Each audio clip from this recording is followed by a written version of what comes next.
Hello there, it's me, Clyde. And if you've somehow stumbled into this quiet little corner of the universe, welcome. You've found your way to one of my many, incredibly slow-moving adventures. You can listen to all of them on my playlist, actually. It's full of the most uneventful, meandering stories you could imagine. Perfect for drifting off to sleep or pretending to listen while your brain does other things like counting sheep or worrying about the shelf you were supposed to fix last week. Yes, that one. So, if you're not already, go ahead and like and subscribe right now. That way, when you're fast asleep by the second chapter, you won't miss anything important. Not that anything important ever happens. And if you'd like your very own personalized sleepy story, one where I ramble on just for you, consider becoming a channel member. Not only does it help keep this humble time traveler fueled with tepid tea and cracked biscuits, it also gives you access to a custom tale told in my own sleepy voice. Just for you. All right, let's begin. So there I was, standing in a patch of half-wilted green on the very edge of the Roman frontier. The sky was the color of clay and ash, the kind of sky that looks like it's always deciding whether to rain or just hang there and mope. In front of me was a little garden. Well, I say garden. It was more of a hopeful rectangle someone had scratched out of the soil with a stick and a dream. And I was gently pouring water over something green and leafy. Might have been mint, might have been a weed, might have been a very enthusiastic moss. Didn't matter. I watered it anyway. The jug I was using was made of clay, thick with a crack running down one side that someone had tried to seal with wax and string. It still worked, though it made a sound like a hiccup every time the water sloshed out. There's something comforting about a jug that hiccups. Feels relatable. Off in the distance, I could hear a Roman soldier practicing his Latin with a goat. I'm not entirely sure the goat was learning anything, but it nodded a lot, which is more than most people do when I talk. The path behind me was lined with tiny ceramic shards, leftovers from broken amphorae, probably. I found one that still had a faint red painted fish on it. I kept it. You never know when you'll need a fragment of pottery with a fish on it. I glanced around to see if anyone was watching. They weren't. So I said hello to the plant. I called it Gaius. Felt right. Gaius didn't answer. But I took his silence as polite indifference, the kind I usually get from customs agents or very elegant cats. I leaned down and sniffed one of the leaves. Smelled like mint, or like damp socks. Hard to tell sometimes with plants. A lizard scurried over my foot and stopped to bask in the tiniest sliver of sunlight. He was missing a toe. I named him Secundus, Gaius and Secundus, my new gardening companions. And just beyond the ridge, smoke curled lazily from the chimneys of a Roman outpost, a mix of soldiers, scribes, and one very loud potter who enjoyed singing about chickens. I'd visited once. They offered me boiled turnips. I declined. Anyway, I stayed there, watering Gaius, watching the horizon, listening to the wind and the goat Latin lesson drifting on it. Everything was quiet, calm, still, just the way I like it. There's something funny about mornings near the Roman frontier. They don't arrive all at once. It's more like they stretch in slowly, like a cat waking up. A cat that's maybe forgotten what day it is and isn't in any rush to remember. That particular morning, I was squinting at the edge of my garden, if we're still calling it that, trying to figure out what had nibbled the edge of Gaius, the maybe mint plant. It could have been a rabbit, or a hungry soldier, or possibly Secundus the lizard, although he usually had better manners. Then I heard it, a bleat, sharp, impatient, almost official. I turned around. There, at the boundary of the field, stood a goat. Not just any goat. a goat with a stare so unwavering, so quietly judgmental, I briefly considered saluting. It had a bronze bell tied around its neck with a fraying red cord, and its horns curled just slightly, like it had somewhere important to be but paused to glare at me first. I said hello. The goat said nothing, just kept looking. The kind of look that suggested I was not watering Gaius correctly. There was a young boy trailing behind it, failing to keep up. He had a basket of turnips and an expression of long-suffering patience, which seemed like a common trait among locals here. "That's Jupiter," the boy explained, gesturing at the goat. "She's in charge." I didn't argue. Jupiter took a few steps forward and sniffed one of the nearby plants with a sniff so intense I thought the leaf might dissolve from shame. Then she moved on to a low wall, climbed it, and sat down like a retired senator surveying her domain. The boy, meanwhile, handed me a turnip. "Payment," he said. "For what?" I asked. He shrugged. "I don't know. That's just what she does." And with that, they left. Jupiter walking confidently, the boy trailing like an unpaid assistant. I stared at the turnip. It was slightly soft and had a tiny dent in it that looked like someone had tried to draw a face on it and then gotten bored halfway through. I set it beside the watering jug and told Gaius he had a new roommate. He didn't seem thrilled.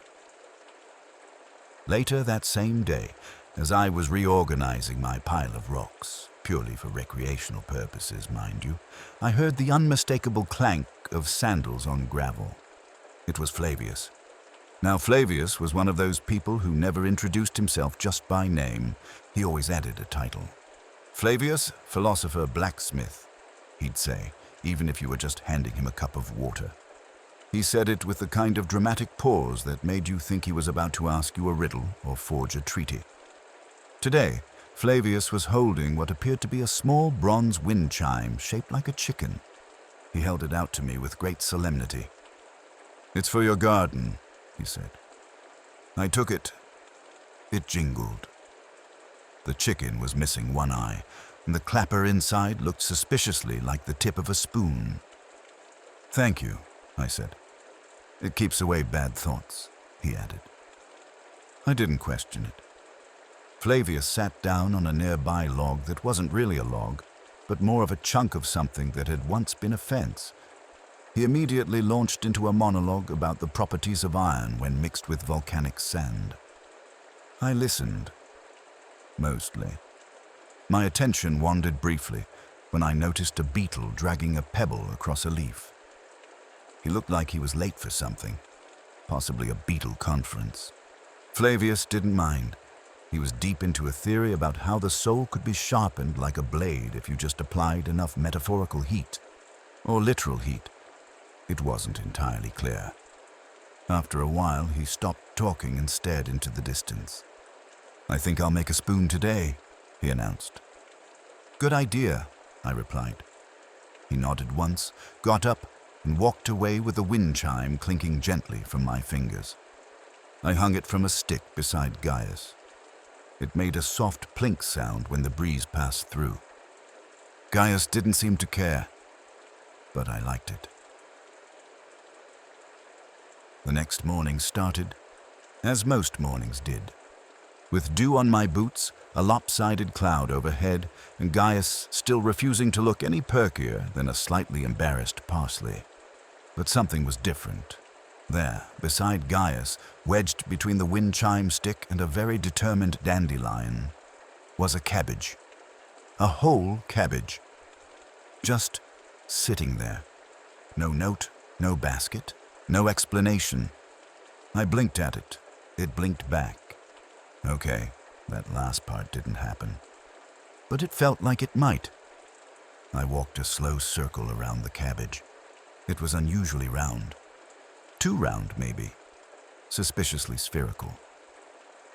I crouched down and sniffed it. It smelled like cabbage. So far, everything checked out. Just then, Jupiter the goat appeared again, this time chewing on a strip of someone's laundry and looking like she'd already caused trouble in 3 provinces before breakfast. Behind her came the boy. Same basket. Fewer turnips today. "Is this yours?" I asked, pointing at the cabbage. He shook his head. "Number she says it's from the chicken." "The chicken?" He nodded, perfectly serious. "The one in the olive tree."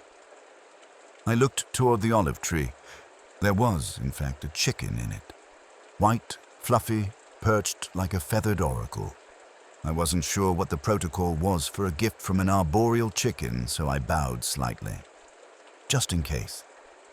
The boy dropped a cracked egg into my hand and said, "Payment."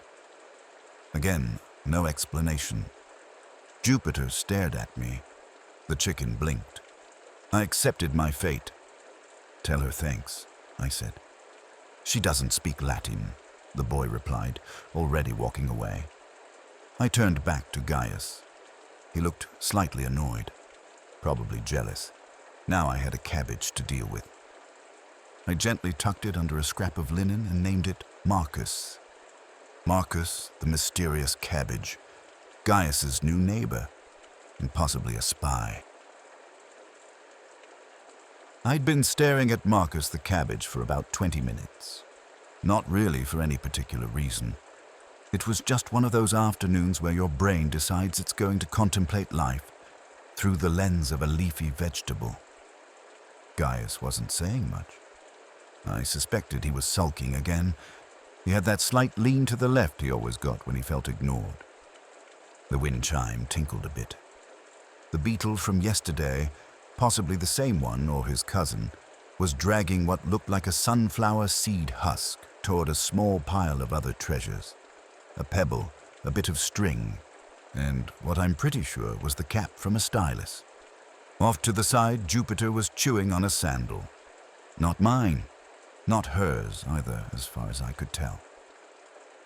I was sitting cross-legged in the dirt, hands resting on my knees, watching everything and nothing at the same time. You know those moments where you're fully present but also thinking about cheese? It was one of those. A soldier passed by on the path above the garden. He glanced down, saw me sitting next to a cabbage and a sulking herb plant, and gave me the kind of nod people give when they've decided not to ask. I appreciated that. Behind him, 2 women were arguing about whether boiled wheat or spelt made a better porridge. They were very passionate about it. One had charts. I picked up a stick and drew a circle around Marcus. Then another. Then a squiggly sun. Then I drew what I thought a chicken might look like if it were wearing a toga. It wasn't a good drawing. Still, I named it Scribbles. The chicken in the olive tree seemed to approve. Somewhere in the distance, a flute played a slow, wobbly tune. Possibly a child learning. Possibly a very tired adult unlearning. I leaned back against the low wall and let the sun warm my face. Nothing happened, and it was lovely. The sun had begun to sink behind the trees again, throwing long shadows across the garden. Gaius was leaning the other way now, westward, possibly trying to follow the light. Marcus the cabbage remained perfectly round and unreadable.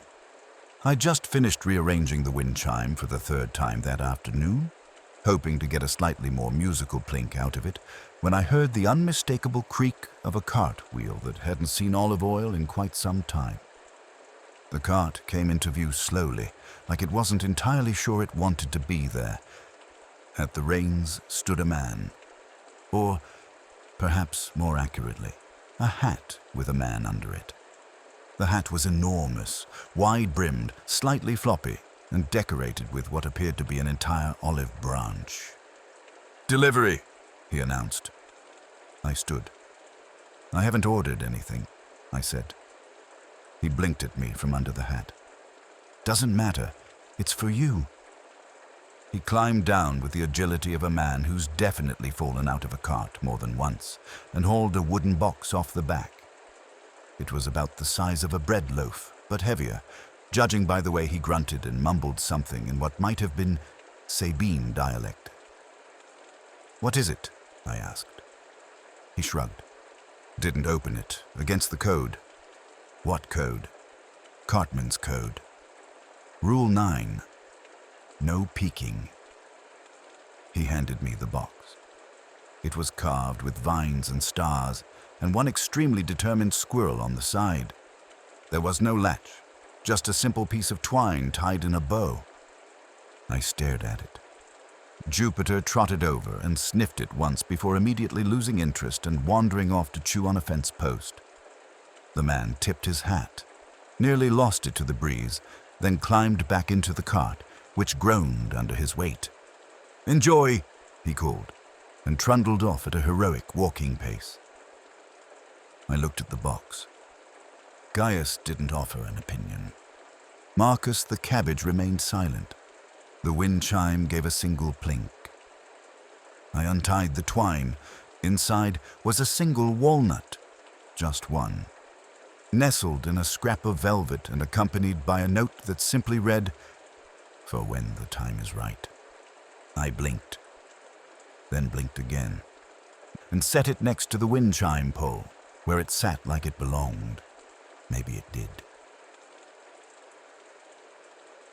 That night the sky was unusually clear. Not dramatic clear like for an epic poem, more like gently empty. A soft hush overhead and stars blinking slowly, like they were all just trying to stay awake. I was still outside, mostly because I'd forgotten to go back in. Gaius and Marcus were asleep probably, or at least they were doing excellent impressions of sleep. The wind chime was still. The walnut box sat quiet and important, and then, from just past the low stone wall, came humming, soft, breathy, slightly out of tune, but in a nice way, like someone who didn't care if the notes were right because they were singing to themselves. A moment later, she appeared. Gabby. She wore a long tunic dyed with what I assumed was elderberry, unless she'd rolled through a berry bush recently, which I suppose was also possible. Her hair was tied up in a sort of organized chaos, and she was carrying a moonflower. Now, a moonflower is one of those plants that only blooms at night, which is inconvenient if you're the kind of person who prefers daylight gardening, but magical if you're like me and forget what time it is regularly. "Found this by the stream," Gabby said, sitting cross-legged beside me as if she'd always been there. She gently placed the moonflower in the dirt next to Gaius. We both stared at it for a while. "Do you think it's real?" I asked. Gabby leaned in, sniffed it, blinked twice, and said, "Feels real enough." I nodded. That seemed fair. She reached into a pouch and pulled out a handful of sunflower seeds, scattered them around the garden in little arcs. Didn't say why. Then she handed me one. "For later," she said. I didn't ask when later was. I just nodded and tucked it next to the walnut. We sat in silence for a bit. Not the heavy kind. The good kind. The kind of silence that's like a warm mug or a soft blanket or a bench that doesn't wobble. Somewhere, an owl hooted. Jupiter, asleep near the wind chime, snorted. Gabby leaned back on her hands and looked up at the stars. "Do you think any of them are watching us?" she asked. I shrugged. "If they are, I hope they like gardens." She smiled. Then she stood, brushed the dirt off her tunic, and vanished behind the olive tree without a word. I looked at the moonflower. It was still glowing. Gaius, I thought, was maybe a little jealous again. The next morning, the garden was suspiciously quiet, even for my garden, which usually operated at a solid hum of mild apathy. Gaius was still leafy. Marcus hadn't rolled an inch. The moonflower had closed its petals neatly like it had finished a long shift and was off the clock. I yawned, stretched, and went to check on Jupiter, who, to my surprise, was chewing nothing. That's when I noticed it. The fence post, the one Jupiter usually ignored, now had something tied to it. It was a scrap of parchment looped around with a bit of blue string. Very deliberate, very mysterious. I took it down, turned it over, and read, "They're listening, don't trust the turnips." No signature. Just that. I looked around. There were no turnips in the garden. Yet. I tucked the note into my pocket, just in case, and turned around, only to find Flavius sitting on my log fence again, munching something from a cloth napkin. "Bread," he offered casually, like he hadn't just materialized out of nowhere like a friendly woodland ghost. I accepted a piece. It was chewy, slightly dense, and full of what might have been olives or possibly rocks. Flavius wiped his fingers on the edge of his apron and said, "Turnips have been quiet lately." I blinked. "You've heard the rumors too?" He nodded. "They're gathering." We stared off into the field together. Then he added, "Of course, I might have dreamed that." There was a long pause. The wind blew a single leaf across the cabbage. Jupiter sneezed. "Anyway," he said, standing, "I'm building a new anvil this week, out of spite." "For no one in particular," he said brightly, and disappeared into the olive grove. I sat with the bread in one hand and the parchment in the other. I considered drawing a diagram to map out everything that had happened so far, but I didn't. Instead, I dug a tiny hole near the edge of the garden and gently planted the sunflower seed Gabby had given me. I whispered, "Don't listen to the turnips, just in case." Then I sat back to watch it not grow for a while. By the time I wandered out to the garden the next morning, still yawning, still wearing one boot and carrying the other for no clear reason, I saw it. The sunflower seed had sprouted. Not in a few days, not with careful coaxing. Overnight, it stood a full handspan tall already, with 2 plump leaves that looked suspiciously proud of themselves. I stared at it. It stared back in that way that plants do, which is to say, not at all. But still, I could feel it. I knelt beside it, gently brushing a little soil around the base. "Good morning," I whispered. That was fast. Off to the side, Marcus the cabbage looked a little intimidated. And Gaius. Well, Gaius had flopped back into his original lean, as if to say, "Show off." Then I heard a familiar jangle. Flavius. He had returned, not with philosophical insight this time, but with a spoon. "Found it," he said, holding it out like a trophy. It was indeed a spoon, slightly bent, made of tin, and bearing the inscription, "Property of the 3rd Legion, Kitchen Division." "You stole this, didn't you?" I asked.